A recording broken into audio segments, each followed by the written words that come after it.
Hello ladies and gentlemen, Nosman Tween. Welcome to my YouTube channel. My name is Everett, and for today's video, we're going to be reacting to another Maybe's Sweet Moments.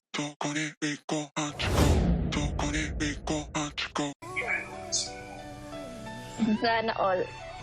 Dito, magkano mahali ko? Kasi, Wait lang ha. Oh, bangs. sige, magpapapak sa katabi guys. Next year. Ano extension? Next year? Ba't next year? Sige. Utos hindi mo Para! Kasi lang papanood. Hi, Mom!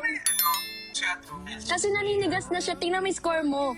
3,000 siya, 700. Iba ka talaga, Bim. Yeah! Meron ka 2 minutes left. 2 minutes. Yes. Mga number cuts. Please give naman. TikTok live ito, di ba? I think some of you in the comment section mentioned that I should check out yung mga TikTok live streams nila. So I came across this video earlier just before filming this reaction video, and I gotta be completely honest with you guys. This is a totally unplanned reaction video because today, I don't want to tell a lie, medyo down tayo emotionally because I'm going through something personal. And I gotta admit, sa ngayon, si Bimbi at si Riza May talaga yung happy pill ko. And I'm sure you guys, ganun din kayo. Happy pill nyo sila. I mean, I just love how natural their interaction with one another is. Napaka-natural. Very, very comfortable. Hindi mo talaga, I mean, there's no trace, there's not any single trace of awkwardness na parang merong malisya between the two of them. Wala talaga. And that is why, ito yung caption sa video na sinasabing genuine relationship. I was able to notice it right away kasi sobrang nag-match siya sa energy ng video na to. I don't think I can get enough of this very short video. It's just a minute and 28-second short video, but I mean the amount of genuineness, the amount of, you know, being true to one another in this video, napaka-ano talaga ang tawag doon. It just transmits through camera lenses na ano siya sa camera, naka-capture ng camera yung pagiging genuine nila. Kalaban natin yan. Ay, dapat ba natin, Ano ginagawa nila? Naglaro ng online Okay, gusto game. niyo papakinggan si Bimbi. Diba? Bangs, maganda ka, pero... Oo, sige. Oh, dito ko na. Save me, mga number. Okay ka na, Bim? Hindi ka na masakit. Wala. Okay. No. Ayan, gano'n ka. Pag may nag-send sa'yo ng cowboy. Dali na, yun yung di ba, Timas? Dali na, Bim. Gano'n ka lang. Okay, guys. Okay, you know, nung bata silang dalawa, syempre si Riza, siya yung chubby. Si Bimbi, siya naman yung cutie. So I was really looking forward to seeing Bimbi na pag nagbinata na siya. So ngayon, okay, let's be completely real, guys. Chubby si Bimbi, but makikita mo pa rin kung gaano siya kagwapo, no? The facial features, lalo na yung mata niya. Feeling ko talaga, konting ano lang to sa gym. My God. Konting ano lang to sa gym. Push sa gym. My God. Magiging heartthrob to. Sinasabi ko sa inyo, manang-mana sa... I love na nakuha yung height ng father niya, si James Yap. At yung facial features kay mom niya. Ang ganda ng combination. Tapos si Riza, hindi naman siya nagparitoke, you know what I mean? Ganun din pa din naman yung mukha niya. Pero bakit ang charming? Alam niyo guys, ito personal opinion ko lang to Riza is not the most beautiful, like, young celebrity of today's generation. Hindi. But there's something absolutely magnetic about her charm na parang, you know, people are drawn in. Na parang, bakit ang gaan ng loob natin sa kanya. Di ba?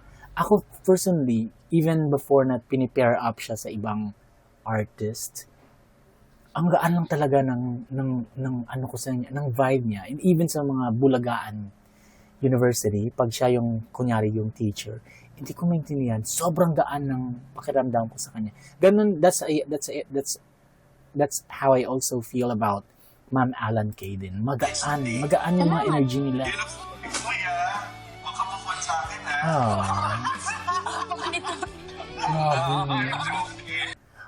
Okay. I guess that's about it, guys, for this very first video. Now, let's move on to the next video.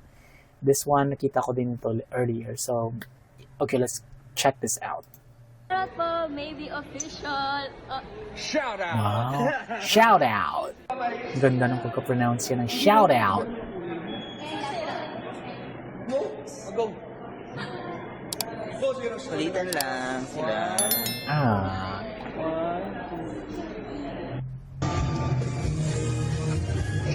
Si Karen Eslup.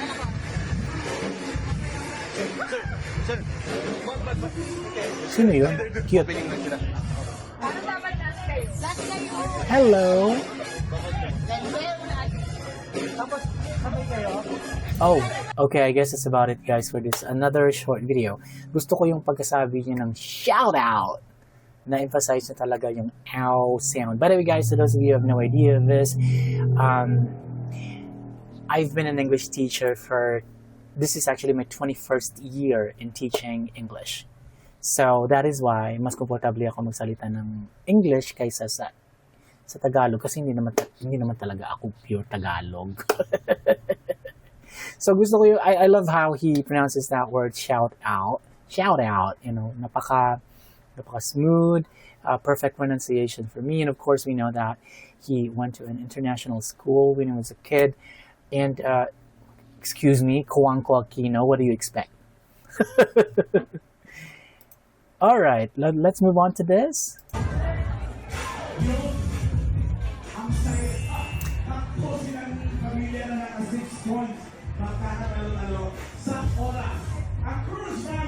Oh, hindi to scripted.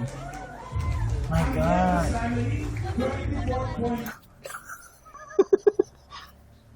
Ito naman ako, iyak naman ako. Diyos ko, ang babaw talaga ng luha ko.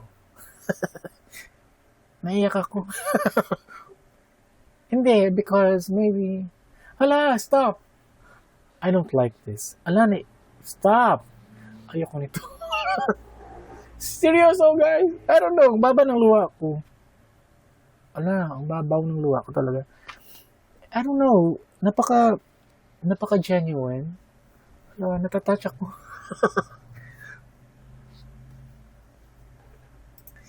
And we have one last video right here, but I'm not exactly sure whether it's completely fine to use this video kasi may music. So guys, please understand, ipapause natin.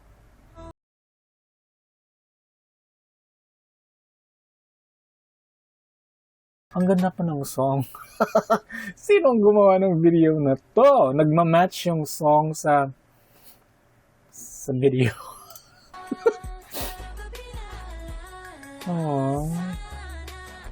Grabe no, napaka-magical. Napaka-magical ng chemistry nila. Wala, ito na naman, stop. I don't like this. Alam niyo guys, main reason why I decided to make a reaction video to more like a compilation of their sweet moments today, kasi nga hindi ako okay. Tapos ito naman, naiiyak ako. Oh, goodness gracious, I hate this. Ayoko nito. Huwag kayong ganyan. Ay, grabe, may pa ganun-ganun pa, oh. May pa ganun-ganun pa sila, oh. Okay, kayo na. Edi kayo na. Kayo nang masaya, kayo na. Okay, kayo nang cute. Ay. Okay, kayo na. Kayo nang cute, kayo nang masaya, kayo na. This is your moment. Have it. Alam niyo kung saan ko nakuha yung line na yan. This is your moment. Have it. Kay Jasmine Kennedy. One of the contestants of the ongoing All-Stars season 11, RuPaul's Drag Race.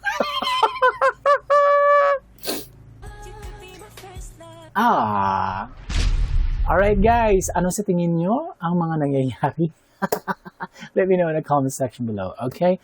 Again, I got a question for you. Same question, kasi hindi pa ako nagsasawa sa pagtatanong sa inyo ng question na ito. On a scale of 1 to 10, 1 being the highest, 10 being the lowest, makinig mabuti. 1 being the highest, 10 being the lowest, gaano kayo kinilig? Ayan, baka magsulat kayo dyan ng 0. Mas pataas pa yun sa 1. So anyway guys, I guess that's about it for today's video.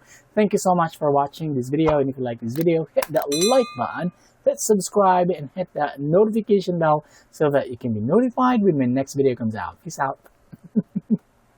Don't go,